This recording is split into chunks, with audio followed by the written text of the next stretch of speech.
Di tengah gelapnya senja, ketika kota mulai meredup dan suara kehidupan perlahan memudar, seorang remaja duduk sendirian di pojok kamarnya. Cahaya layar smartphone memantul di wajahnya yang kosong. Matanya terpaku, tapi pikirannya mengembara. Jari telunjuknya bergerak otomatis, menjelajahi konten demi konten, tanpa sadar sedang tenggelam dalam siklus yang telah menjadi kebiasaan. Pornografi, masturbasi, orgasme. Siklus yang sama, berulang, diam-diam, tapi dalam. Sekilas, ini hanya pelarian. Sejenak terasa ringan, tapi setelah itu, yang tersisa hanya kekosongan. Ada sesuatu yang hilang, sesuatu yang tadinya hidup, tiba-tiba mati perlahan. Banyak yang tak sadar bahwa yang mereka kejar bukan lagi kenikmatan, tapi sekadar pelupa. Pelupa dari realita, dari rasa kesepian, dari rasa gagal, dari hidup yang gak sesuai harapan. Di balik layar itu, ada sesuatu yang lebih dalam sedang terjadi di otak kita. Dopamin, zat kimia yang bikin kita merasa bahagia dan termotivasi, mulai berubah cara kerjanya.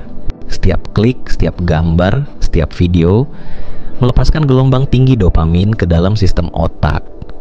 Awalnya terasa luar biasa, tapi lama-lama otak jadi kebal. Apa yang dulu menggairahkan sekarang terasa biasa. Apa yang dulu cukup sekarang terasa kurang. Otak mulai butuh dosis yang lebih tinggi, lebih ekstrim, lebih keras. Dan di saat itu, kesenangan sederhana dalam hidup seperti ngobrol, makan enak, jalan sore, nggak lagi terasa menarik.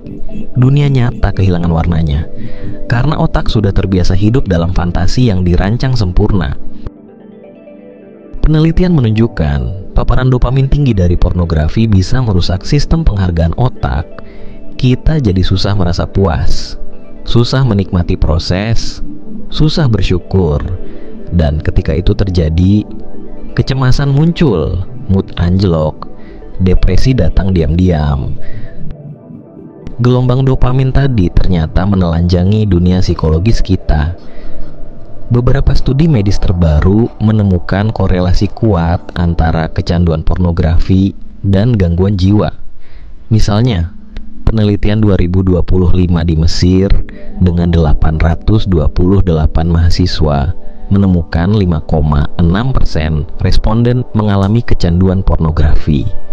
Para peneliti melaporkan bahwa semakin tinggi tingkat kecanduan pornografi, semakin tinggi pula gejala kecemasan, depresi, dan stres pada responden. Artinya, pornografi tidak hanya menggerus waktu luang, tetapi juga berisiko mengikis kesehatan mental kita. Temuan ini sejalan dengan penelitian lain yang menyatakan bahwa pengalaman stres, kecemasan, dan depresi sangat terkait dengan konsumsi pornografi.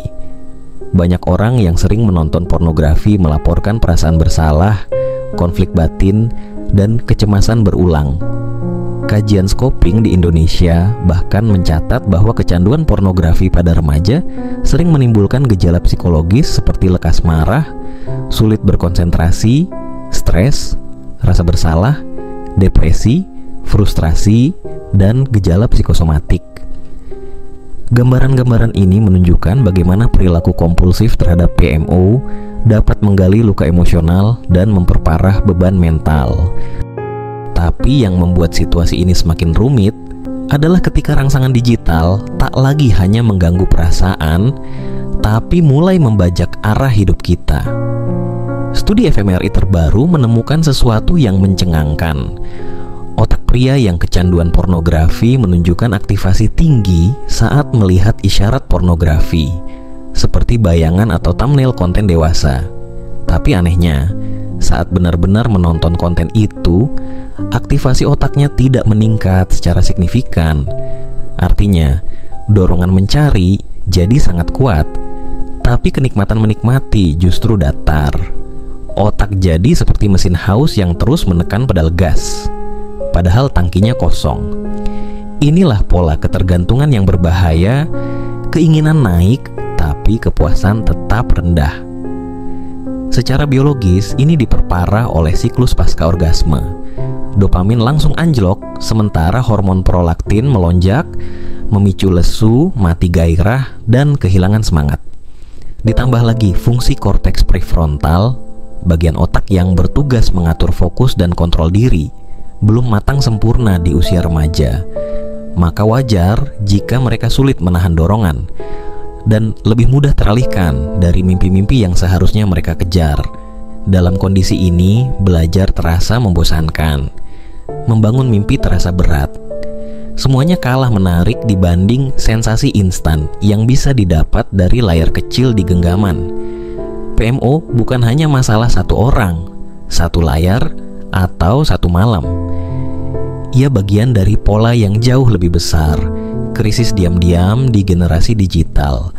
Kita tumbuh dalam lautan rangsangan, bukan hanya pornografi, tapi juga scroll TikTok tanpa henti, like di Instagram, game yang dirancang bikin candu. Semua menawarkan dopamin cepat, dan semua itu mengikis sistem reward alami dalam otak kita. Saat standar kepuasan terus ditarik ke level ekstrim, kemampuan untuk menikmati hal sederhana seperti membaca buku, ngobrol dengan teman, atau belajar sesuatu yang menantang ikut terkikis. Banyak remaja memilih pelarian digital daripada menyelesaikan konflik nyata. Tapi ironisnya, data juga menunjukkan bahwa dampak pornografi tidak selalu hitam putih. Survei di Swedia 2023 dengan 13.000 siswa SMA misalnya tidak menemukan hubungan langsung antara menonton pornografi biasa dan gangguan mental. Masalah muncul ketika kontennya ekstrim, atau ketika pornografi jadi tempat pelarian dari luka yang lebih dalam. Jadi bukan cuma apa yang ditonton, tapi kenapa kita menontonnya. Itulah yang perlu direnungkan.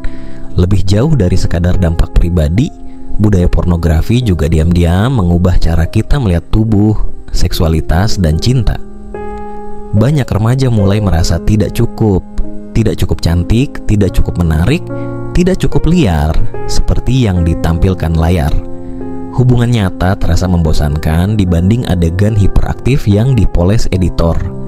Dan motivasi untuk berbuat baik seperti membantu orang lain atau meraih prestasi jadi kalah menarik dibanding ledakan sesaat yang bisa diakses kapanpun. Singkatnya, PMO bukan hanya soal keintiman yang menyimpang. Ia sudah menjadi refleksi ketegangan sosial, krisis arah, dan hilangnya koneksi manusia di era digital. Kisah remaja yang duduk sendirian di bangku itu bisa jadi milik kita, atau milik sahabat, adik, kakak, atau seseorang yang kita kenal tapi tak pernah benar-benar kita pahami. Di balik kemajuan teknologi dan kebebasan berekspresi, perlahan muncul ketergantungan yang tak terlihat. Bukan hanya soal konten, tapi tentang bagaimana kita mengganti kesepian dengan distraksi, mengobati luka dengan pelarian, dan mencari cinta dari sesuatu yang tak pernah bisa membalas. PMO bukan sekadar kebiasaan. Ia telah tumbuh menjadi gejala krisis diam-diam yang mencuri semangat belajar, ketenangan batin, dan bahkan kemampuan kita untuk terhubung dengan sesama secara nyata. Jadi sekarang pertanyaannya bukan lagi kenapa gue nonton ini, tapi apa yang sebenarnya sedang gue cari. Dan jika kita cukup jujur menjawabnya, kita mungkin menemukan bahwa yang kita cari bukan fantasi, tapi ketenangan. Bukan orgasme, tapi makna. Bukan pelarian, tapi rasa diterima.